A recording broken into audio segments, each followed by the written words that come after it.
जन्म तो जिहड़ा मनुख अंधा है, मैं आपनों शायद पहले जिक्र किया है, उन्होंने अंधेरे का कोई बोध नहीं आता, कोई बोध नहीं। मेरे नाल एक रागी सिंह रहा भाई भगवान सिंह, 10 साल, जन्म तो नेत्रहीन से। रायपुर की गल वो कीर्तन करके आ चुकिया से। मैं रात के 12 बजे जो अपने कमरे जान लगा, उन्होंने कमरे की बत्ती भी जली हुई ते बैठे सन, भावें वो 8:30 कीर्तन करके आ गए सन। मैं जाके कोल बैठया ते सुभाविक मेरी मूँह चों निकल गया, मैं कहा भाई साहब थोड़े लिए ते दिन भी रात है ते रात भी रात है, हनेरा ही हनेरा, हनेरा ही हनेरा, बत्ती जला के बैठे हुए सन। मैनू कह लगे मस्कीन जी, मैनू अंधेरे का कोई ज्ञान नहीं, कोई ज्ञान। अंधेरा किसनों कहते हैं मैनू कुछ भी नहीं पता। अज तक तो लोग यही कहते हैं ना कि अंधे दी दुनिया च अंधेरा कतई नहीं। कह लगे मैनू अंधेरे का कुछ भी नहीं पता। हुण दूजा नुकता ध्यान नाल सुनना, अगर अंधेरा दिखाई देंदा है ये अंधा नहीं है। अंधेरे नूं देखण वास्ते भी अखां च रोशनी चाहिए। रोशनी नाल अंधेरा देखिया जा सकता है, और जो अंधेरे नूं देख सकता है वह प्रकाश नूं भी देख सकता है, और जो अंधेरे नूं देख सकता है अंधा नहीं है। उस वक्त मैं भाई भगवान सिंह नूं कहा, बड़ा मसला हल कर दिता है तुसीं। मैं तो सुते सिद्ध गल की थी, तुसी बहुत गहरी गल कर देती, बहुत गहरी गल कर देती। अंधेरे नूं देखण वास्ते भी थे अखां चाहिए ने।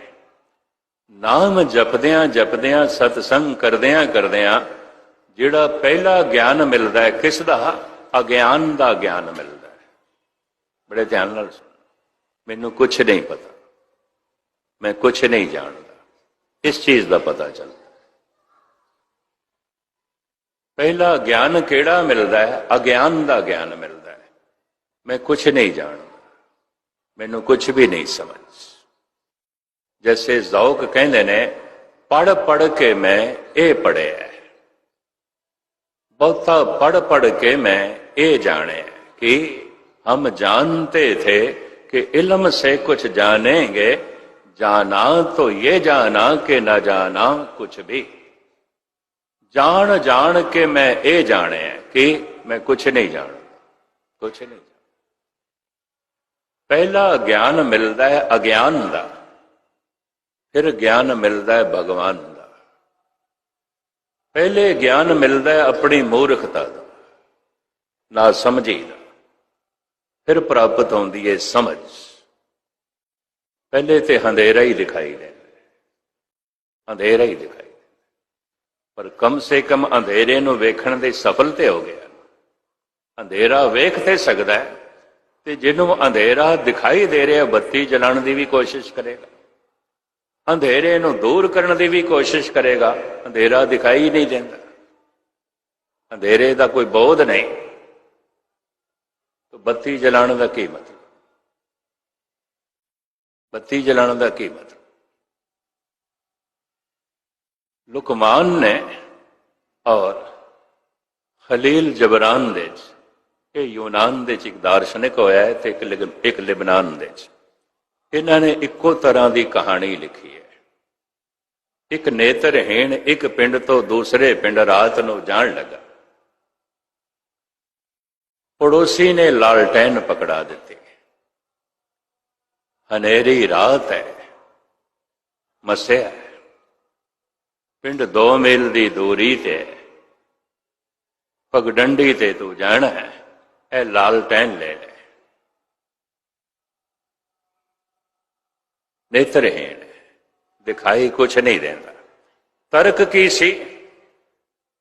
तर्क ए सी कि तेरे हाथ दे जद लालटेन होवेगी फिर तेरे नाल कोई टकराएगा नहीं, कोई टकराएगा।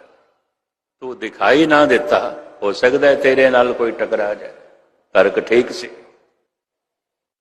बेचारा थोड़ी देर चलिया ते कोई टकरा गया, बुरी तरह टकरा गया।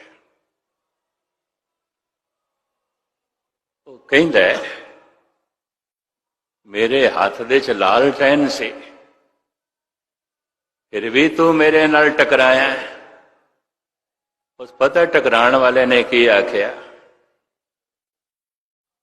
भाई फकीर साईं लालटैन थोड़ी बुझ गई है, बुझी हुई है, इस करके टकरा गया।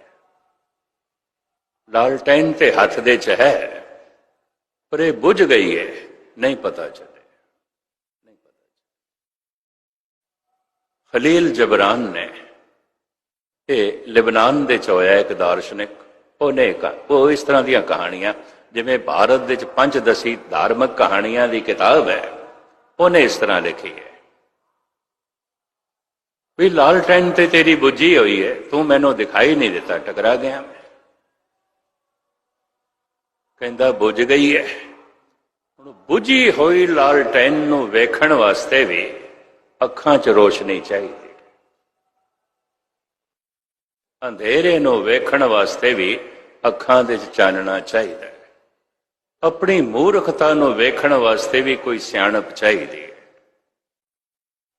अपने अज्ञान नू देखण वास्ते भी कुछ ज्ञान चाहिए। पहला ज्ञान ते यह मिलता है, मैं अज्ञानी हाँ, ना समझ, कुछ नहीं पता। धन गुरु नानक देव जी महाराज ने बड़ा कीमती कौमी नाम दिता है, सिख।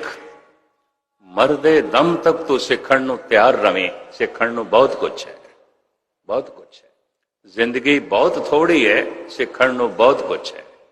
जीवन बहुत छोटा है, जानन नू बहुत कुछ है।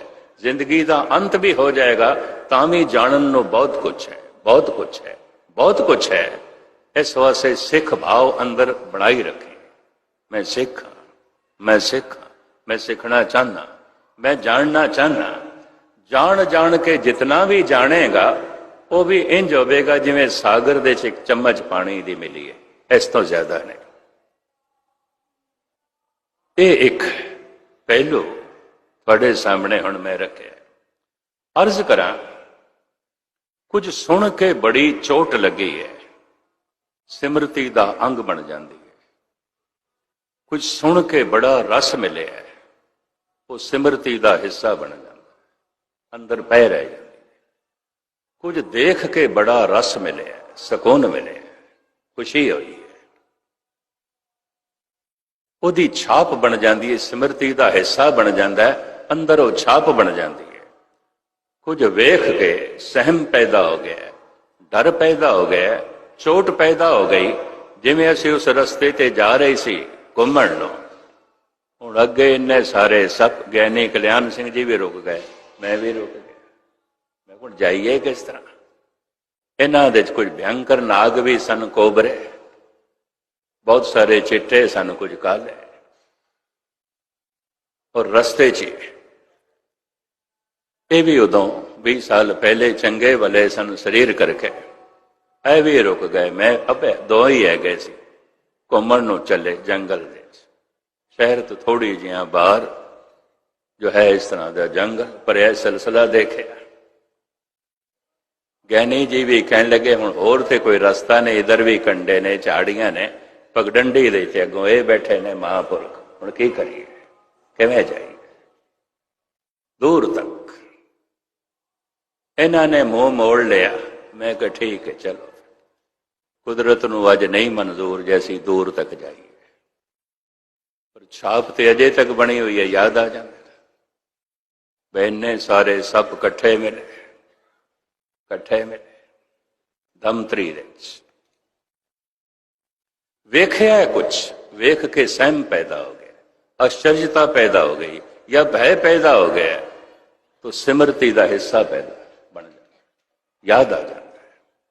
वेख्या है, वेख के रस मिले है, खुशी मिली है, सिमरती का वो हिस्सा बन जाता है।